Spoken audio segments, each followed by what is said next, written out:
Yo, what's going on, guys? Time for another reaction video. And today I'm going to be reacting to, or actually I'm doing one of my American Reacts episodes, and it's going to be 5 ways British and American bedrooms are very different. Before we get into the video, quick shout out to Lost in the Pond. Without this video, we wouldn't be able to make my video. So Lost in the Pond, I'm going to make sure that I subscribe to your channel and get set up to get your notifications. I'm about to sneeze, guys. I'm sorry.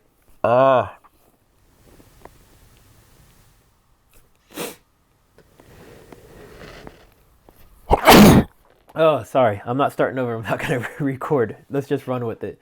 Lost in the Pond. I'm also going to feature you on allaboutthelife.com, which is one of my websites where I feature other YouTubers mixed in with some of my videos and just content that I actually consume. So your video will be featured there. And perhaps I might feature some of your other videos there in the future as I start to see them pop up in my subscription feed. So let's jump into the video and see how many of these things are a surprise to me or some that I may have already realized as far as the differences between American bedrooms and British bedrooms. Here we go. One of the most common bedroom differences I get asked about is, why do Americans sleep with that extra sheet between the quilt and you? Because it's much easier to wash a sheet than an entire quilt. That's what I think anyways. As you can see, this is much thicker, much heavier than the sheet below it. So if you only have to wash the sheets more regularly and the quilt every so often, it just makes it a lot easier. And it preserves this from getting worn out and ugly looking really fast.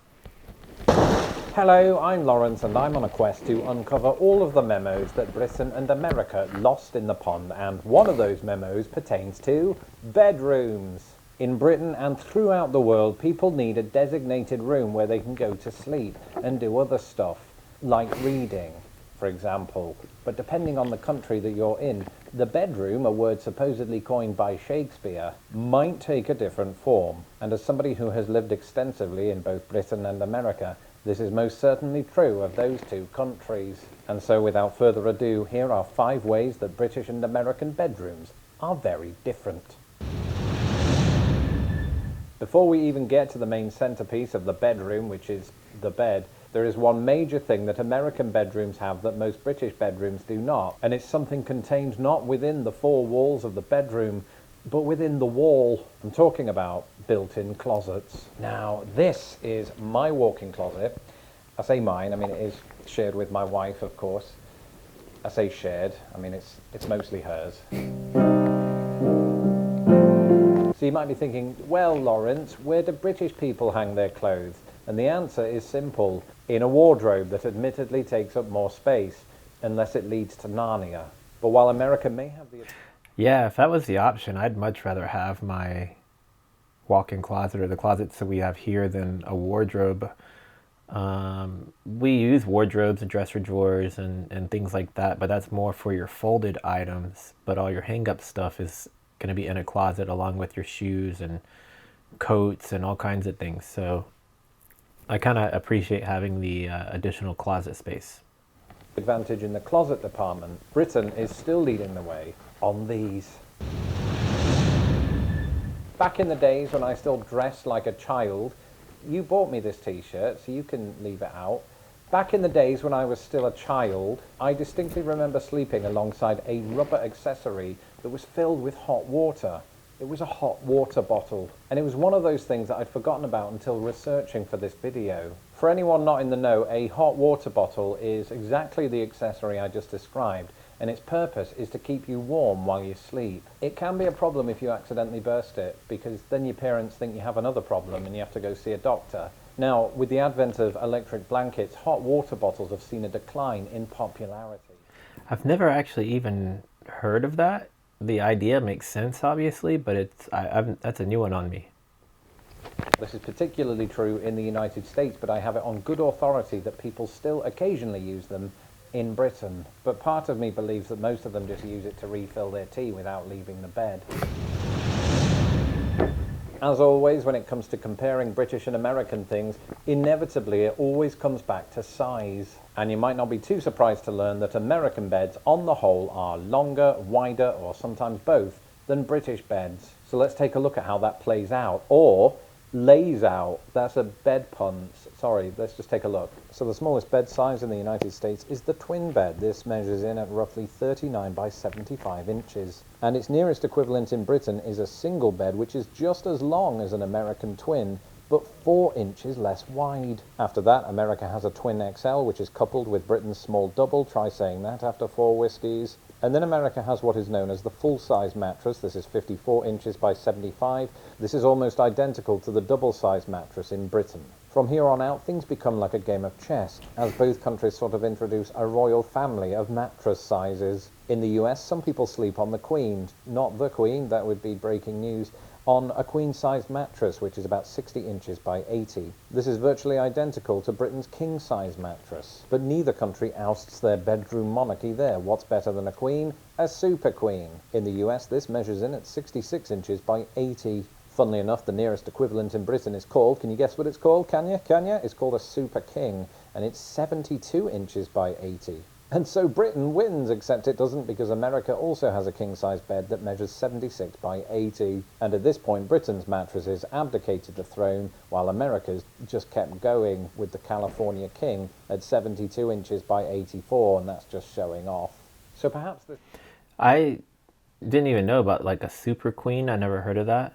The ones I was familiar with is twin, double, full, queen, king, and California king. And I think this one behind me, I think it's a queen, and it's just me. So I got a queen-size bed to myself. Additional size is why Americans are more likely to use one of these. However massive the mattress, it's more common in the US than the UK for it to sit on top of what is known as a box spring. And while I definitely couldn't claim to be a bed connoisseur, I hadn't heard of the phrase box spring until I moved to America. And there's a couple of reasons for this. Firstly, we don't call it that. Apparently, we call it either a sprung bed base or a divan. I've never used those terms either, and that's because this particular contraption is much less common in Britain. And so what is this contraption? Well, a box spring is a base that sits under your mattress that sort of incorporates a spring system like you might find in your mattress. And the idea is with that additional bounce, I won't keep doing that, the springs in the mattress have a greater shelf life.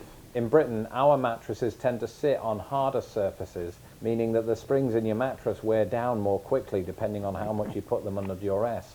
Mine were mostly fine. But so much for what goes under the mattress. Let's take a look at what goes on top.